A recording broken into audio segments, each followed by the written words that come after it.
Fala galera do Plant Cozinhe, tudo bem com vocês? Eu sou o Bruno e hoje é dia da gente mostrar para vocês o que é terra vegetal. Esse produto que a gente usa para cultivar as nossas plantinhas, principalmente quando a gente planta elas no vaso e também lá no nosso jardim. Será que tem diferença entre terra vegetal e substrato? E depois que a gente planta a nossa plantinha, que ela está sendo cultivada, será que a gente tem que fazer uma adubação? Como que a gente tem que adubar as nossas plantas? Fica até o final do vídeo e descubra essas respostas e muito mais. Bora então aprender com a gente? Vamos nessa!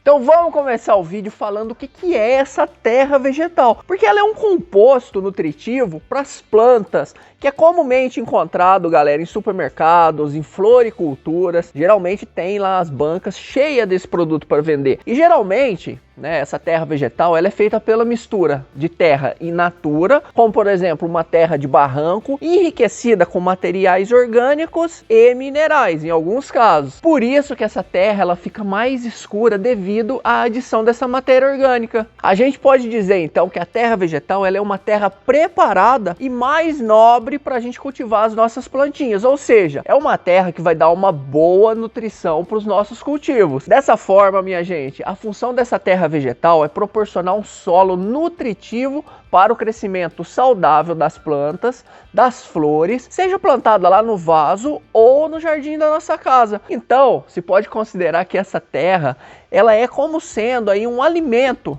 para as nossas plantinhas crescerem e produzirem de forma adequada. É uma terra boa, na verdade. Quando você olha lá na embalagem de terra vegetal, lá na descrição de como que ela foi feita, o que usou, você vai ver que ela pode ter diferentes classificações. Por exemplo, pode ser uma terra adubada, uma terra compostada, uma terra que contém humus de minhoca, entre várias outras. No caso da terra adubada, que é uma terra muito boa, como ela já tem aí um pouquinho de adubo lá na sua composição, plantando com esse tipo de terra, a gente pode ficar um tempo sem adubar as nossas plantas, que não vai ter problema. Depois que as plantas cresceram, aí sim você tem que aplicar um pouquinho de adubo de vez em quando e na medida certa também. Fica até o final do vídeo que eu vou falar para vocês sobre adubação também, espere um pouquinho. Outra coisa, eu esqueci de falar para vocês, também darem um like no nosso vídeo, fortalecendo o nosso trabalho e se inscrevendo no canal se ainda não é inscrito, porque o like é como se fosse o nosso adubo para o nosso canal crescer e chegar esse conteúdo para mais pessoas como vocês, tá bom? Estamos combinados? Geralmente, minha gente, o maior uso da terra vegetal é na implantação de jardins. Quando se tem uma terra desuniforme e fraca numa determinada área e deseja-se implementar um paisagismo naquele espaço, uma jardinagem, o uso da terra vegetal ele é essencial, pois como na maioria das vezes não dá tempo da gente melhorar aquela terra ruim que está ali naquele local, colocando adubo, trabalhando, porque a melhoria de uma terra ruim demora um bom tempo. Então coloca a terra vegetal, espalha essa camada dessa terra adubada por cima, fazendo como se fosse um canteiro para depois a gente cultivar as nossas plantinhas numa terra de boa qualidade. E essa terra espalhada por cima dessa área ainda possibilita o nivelamento do terreno e o cultivo das plantas numa área assim de terra boa, com certeza vai dar muito bom. Dá também para você, é lógico, encher vasos com essa terra vegetal e montar o seu jardim dessa forma, em vasos. Com certeza, plantado num vaso com uma terra vegetal de boa qualidade, as plantas vão crescer bonitas e saudáveis e vão embelezar e muito aquela área da sua casa, assim como estão embelezando a minha. E não tem uma marca melhor de terra vegetal do que a outra. Geralmente, o que a gente tem que fazer?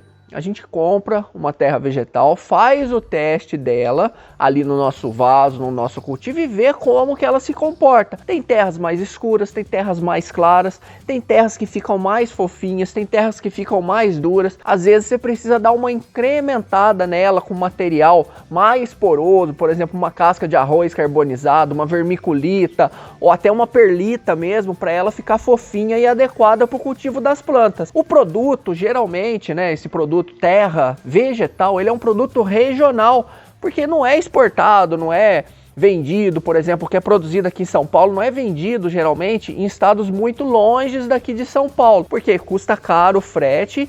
Inclusive, galera, olha só o que eu descobri. Aqui na minha cidade, as floriculturas, tem algumas delas que já produzem a sua própria mistura de terra vegetal e vende aí pra galera cultivar. Porque fica barato fazer essa terra, compensa, eles ganham um bom dinheiro com ela e facilita pra gente também, que adquire um produto local, de fácil acesso e por um preço mais acessível. Essa terra vegetal que eu utilizei para plantar os meus vasos aqui no meu jardim, ela foi comprada num viveiro daqui da minha cidade e deu super certo. Depois que eu plantei o meu jardim, as plantas cresceram muito bem e olha só como que elas estão bem bonitas hoje em dia. Esse jardinzinho que eu plantei, ele tem uma palmeira triangular plantada num vaso grande e também 2 patas de elefante. Eu vou deixar o vídeo de quando eu plantei esse jardim aqui na descrição para vocês assistirem depois, tá bom? Agora, tem também outro produto, né, que a gente chama de substrato. E o que é substrato? Substrato nada mais é do que um nome técnico para aquilo em que a nossa planta é cultivada. Então, a gente pode entender o substrato como sendo qualquer material que a gente pode colocar dentro de um vaso que sirva para as plantas desenvolverem as suas raízes e ali se fixarem muito bem. Ou seja, minha gente, ele é um meio físico que vai dar sustentação às raízes da sua plantinha. E quando um substrato ele tem adubo na sua composição, ele pode ser até uma fonte de nutrição para o nosso cultivo, para ele ficar bem bonito. Mas geralmente, olha só, substrato na maioria das vezes, ele é composto por um material inerte e que está mais relacionado a promover um bom crescimento das raízes da planta. E como cada planta ela tem uma preferência de um meio, de um solo ali para ela crescer bem as suas raízes, a gente tem diferentes tipos de substrato. Tem substrato para bromélia, tem substrato para orquídea, tem substrato para mudas, como é o caso desse que a gente usa para colocar no nosso berçário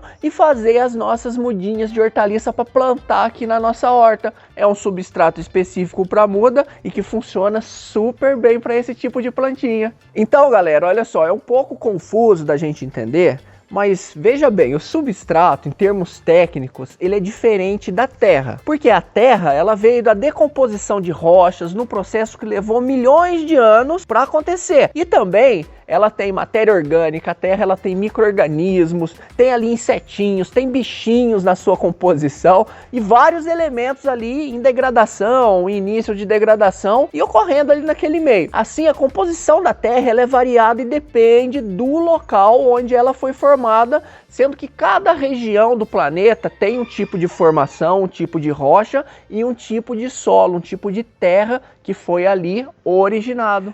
Independente do tipo de terra vegetal ou de substrato que você está cultivando as suas plantas, chega uma hora, galera, que é necessário a gente fazer uma adubação nelas. E geralmente quando o plantio é feito na terra ou no substrato, eu gosto de fazer essa adubação após 30 dias do cultivo. E eu tenho 2 coisas importantíssimas para te falar que com certeza você vai aprender agora. Olha só, você pode adubar as plantas, o seu jardim de maneira orgânica ou com adubo mineral. Nesse caso, galera, como não é para o nosso consumo, eu, na minha opinião, na minha humilde opinião, não vejo nenhum problema de você usar um adubo mineral para essa adubação, visto que quando a planta está sofrida e necessitando de uma adubação rápida, esse tipo de adubo, ele é rapidamente absorvido pela planta e ela fica verdinha e bonita em pouco tempo, porque se você deixar, ela vai acabar morrendo. Então, um adubinho de vez em quando é muito bom. Dessa forma, eu tenho esse adubinho aqui, ó, que é um adubo mineral, que é específico para a gente usar em jardins. E no caso do meu vaso de palmeira, que é um vaso grande, eu coloco 6 colherinhas de chá desse adubinho a cada 15 dias, para a planta ficar verdinha e bem bonita. Já no vaso de pata de elefante, que é menor, eu coloco metade dessa quantidade, apenas 3 colherinhas. Em seguida, a gente irriga levemente o vaso, só para dar uma dissolvida parcial nesse adubo. Então esse adubo eu tô colocando a cada 15 dias, como eu falei para vocês, na metade da dose indicada aqui no verso da embalagem pelo fabricante, porque as minhas plantas elas já estão bem bonitas, visto que eu plantei elas já numa terra adubada que eu comprei num viveiro aqui da minha cidade, como eu falei para vocês. Então é mais uma adubação de manutenção que eu tô fazendo. Estamos entendidos com relação a isso? Então olha só, você já aprendeu uma forma de adubar suas plantinhas. Agora vamos aprender a outra? Na adubação orgânica a gente pode usar o humus de minhoca líquido, que é feito adicionando num grande balde daqui da nossa horta 10 quilos de humus de minhoca e completando o volume para 50 litros com água. Mas ainda não acabou o processo, galera. Esse recipiente ele tem que ser reservado por 2 dias, mexendo no mínimo 2 vezes ao dia por 10 minutos. Depois desse tempo, o adubo fica pronto e a gente pode colocar ele no vaso, pode colocar nas plantas da horta, pode colocar no jardim, pode colocar em qualquer plantinha sem medo. E lembra lá do nosso vaso aqui do nosso jardim? O vaso de palmeira ele tem 200 litros de capacidade. E nele a gente pode colocar 2 litros de humus de minhoca uma vez por semana. Nos vasos de pata de elefante, a gente coloca metade dessa quantidade, porque eles são bem menores. Se você quiser fazer o humus de minhoca em quantidade menor na sua casa, basta seguir essa proporção. A gente usa 200 gramas de humus de minhoca, completando para cada litro de água. Aí você vai ter uma quantidade menor e pode aplicar nas suas plantinhas de maneira orgânica e 100% satisfatória, galera. Diz aqui para mim nos comentários se você prefere adubação orgânica ou mineral para suas plantas de jardim. E se você quiser comprar esses produtos que eu mostrei aqui para vocês, terra, substrato, adubo para suas plantinhas, tem link aqui na descrição para você comprar pela Amazon. Depois dá uma olhadinha lá para você ver. Gostou do nosso vídeo de hoje? Então deixa o seu like, se inscreva e nos siga nas nossas redes sociais. Um grande abraço para todo mundo, sucesso no seu cultivo e até a próxima. Tchau, galera! Tchau!